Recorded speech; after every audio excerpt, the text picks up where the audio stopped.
जब व्हाइट वापस आए तो उन्होंने देखा कि यहाँ कुछ नहीं बचा था। सब बंजर रेगिस्तान बन चुका था।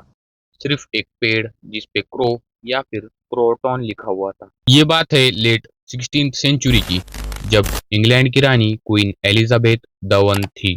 क्वीन को लगा कि हम कुछ लोग अमेरिका भेजते हैं और उनको वहां सेटल करेंगे। पर अगर क्वीन को पता होता कि आगे क्या होने वाला है, तो क्वीन कभी अपने लोगों को अमेरिका ना भेजती। सर वॉल्टर राले, जो क्वीन एलिजाबेथ के फेवरेट थे, क्वीन ने इनसे कहा कि जाओ अमेरिका को एक्सप्लोर करो। तो वॉल्टर ने अमेरिका का एक हिस्सा, जो कि अब नॉर्थ कैरोलिना है, उसको एक्सप्लोर किया।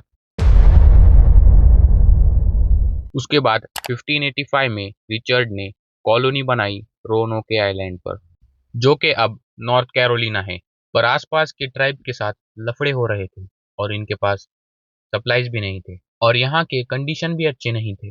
इसलिए ये लोगों को फ्रांसिस नाम के एक आदमी ने रेस्क्यू कर लिया और इनको वापस इंग्लैंड ले आया। 1585 में राले, जो रानी का फेवरेट था, इन्होंने ट्राई किया और इनको लीड कर रहे थे जॉन वाइट। 115 लोग, जिसमें आदमी, औरतें और बच्चे भी थे। इन्होंने अपनी बस्ती रोनोके आइलैंड पर बसाई, जिसको अब लॉस्ट कॉलोनी भी कहा जाता है। यहाँ व्हाइट के ग्रैंडडॉटर का भी जन्म हुआ, जो कॉलोनी की पहली बच्ची थी। फिर व्हाइट को लगा कि हमें और सप्लाईज की ज़रूरत है, तो ये वापस रवाना होते हैं इंग्लैंड के लिए 1587 में। तभी इंग्लैंड और स्पेन की वॉर चल रही थी, इसलिए इनको वापस जाने में टाइम लग गया। जब व्हाइट वापस आए तो उन्होंने देखा कि यहाँ कुछ नहीं बचा था। सब बंजर रेगिस्तान बन चुका था।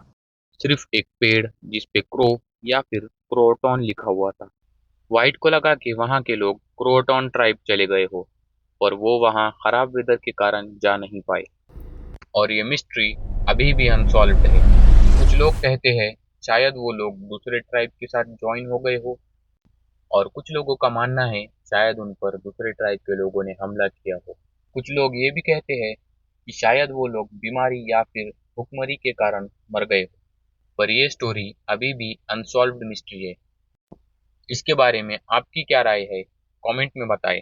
फिर मिलेंगे किसी और टॉपिक के साथ इंशाअल्लाह।